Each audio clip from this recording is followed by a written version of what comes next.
اپنی سب سے بڑی تو جان کی قربانی ہے نا، میں اس کے لیے تیار ہوں، لیکن میں کبھی کسی صورت ان کی غلامی قبول نہیں کروں گا۔ اس لیے میں آج آپ سب کو کہنا چاہتا ہوں، مشکل وقت ہے، آزادی کے لیے قربانیاں دینی پڑتی ہیں، ہم سب، میں تیار ہوں قربانی کے لیے، میں اپنی سب سے بڑی تو جان کی قربانی ہے نا، میں اس کے لیے تیار ہوں، لیکن میں کبھی کسی صورت ان کی غلامی قبول نہیں کروں گا۔ اور میں چاہتا ہوں میری قوم، آپ بھی تیار ہو جائیں۔ 20-15 ہزار لوگوں کو جیل میں ڈالا ہے نا، ہم 23 کروڑ لوگ ہیں، کیا 15 ہزار کو سامنے رکھتے ہوئے 23 کروڑ لوگوں کو غلام بنا دینا انہوں نے؟ تو آپ نے کسی صورت یاد رکھیں، یہ اب 2 رائے ہیں۔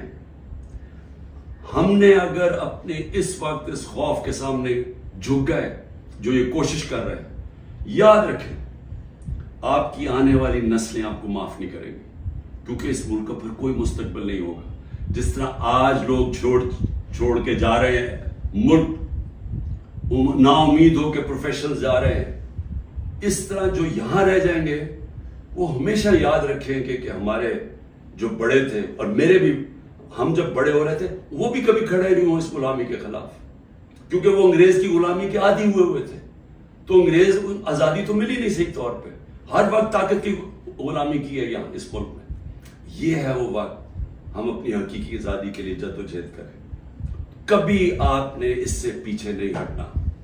جو بھی سپورٹر، ورکر، جس کا پتہ چلتا ہے تحریک انصاف سے کچھ، اس کو جیل میں ڈال دیتے ہیں۔ لیکن صرف یہی نہیں کیا، ان میں سے کئیوں پہ تشدد کیا، اور تشدد ان لوگوں پہ کیا جتنے وہ تحریک انصاف کے ساتھ کھڑے ہیں اور وہ کہتے ہیں کہ ہم اس کو نہیں چھوڑیں گے، ان کے اوپر اور زیادہ ہر قسم کا ظلم بھی کیا جاتا ہے، تشدد بھی کیا جاتا ہے۔ میں نے ویڈیوز دیکھی ہیں اعجاز چودھری کی، ڈاکٹر یاسین راشد، شہریار افریدی، عمر چیمہ، میاں محمود رشید، یہ جب نکلتے ہیں عدالت کے لیے، جب ان کو لے کے جاتے ہیں تو کیونکہ وہ سٹیٹمنٹ دیتے ہیں کہ ہم کھڑے ہیں پارٹی کے ساتھ، ان کے اوپر کئیوں پہ تشدد کیا گیا، اعجاز چودھری پہ کیا گیا، میاں محمود رشید پہ کیا گیا، اور پھر ہمارے ساری یا لیڈرشپ جیل میں ہیں اور یا لوگ چھپے ہوئے ہیں، اور خاص طور پہ جو کہ ٹکٹ ہولڈرز ہیں۔ اب یہ ٹکٹ ہولڈرز کے پیچھے پڑے ہوئے ہیں کہ کسی طرح ان کو پی ٹی آئی سے دور کریں، اور کئی کر چکے ہیں۔ کئیوں نے کہا جی وہی جو ہاتھ کھڑا کر کے، جی ہم تو پاکستانی فوج کے ساتھ ہیں، ہم تو 8-9 مئی کو بڑی اس کی مذمت کرتے ہیں اور ہم پارٹی چھوڑ رہے ہیں، سب کچھ معاف ہو جاتا ہے ان کا۔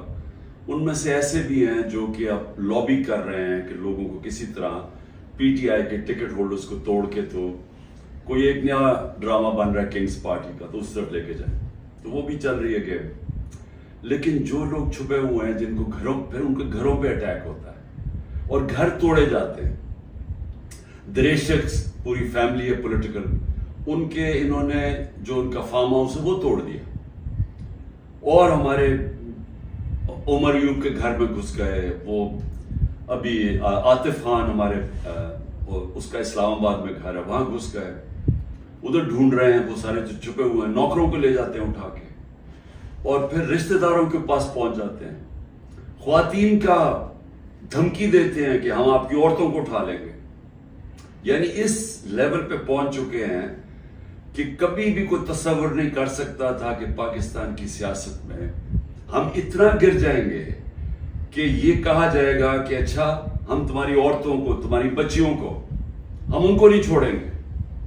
یہ اس ایک لیول تک پہنچ چکے ہیں۔ عورتوں کو پکڑ کے انہوں نے جیلوں میں ڈالا۔ رانا ثناءاللہ کی پریس کانفرنس آئی کہ جی کہ ہم خود ہی کوئی کچھ ڈرامہ کرنے لگے ہیں ریپ کا۔ یہ ڈرے ہوئے ہیں عورتوں کو نکالتے ہوئے، ان کو پتہ ہے کہ کوئی عورت کسی قسم کے انتشار میں ملوث نہیں تھی، کسی جلانے میں جو ہوا آرسن، جو گھر جلائے گئے ہیں، جو 3-4، ان کو پتہ ہے کوئی عورت اس پہ نہیں تھی، بلکہ ان کو پتہ ہے کہ اکثریت سوائے تھوڑے سے زیادہ 100 ہوں گے، 150 لوگ ہوں گے، ان کو پتہ ہے باقی کوئی پرامن احتجاج کر رہے تھے. اور میں پھر سے بتا دوں, ایک جمہوریت میں آئین ہمیں حق دیتا ہے کہ ہم پرامن احتجاج کہیں بھی کر سکتے ہیں. اگر جس طرح مجھے کمانڈو ایکشن سے اٹھایا گیا فوج نے, تو اس کا ریئیکشن کدھر جانا تھا؟ جدھر ملٹری سمبلز ہیں اس کے باہر ہی احتجاج ہونا تھا نا. انہوں نے اور کدھر جانا تھا؟ اگر پولیس اٹھاتی تو پولیس اسٹیشن جاتے.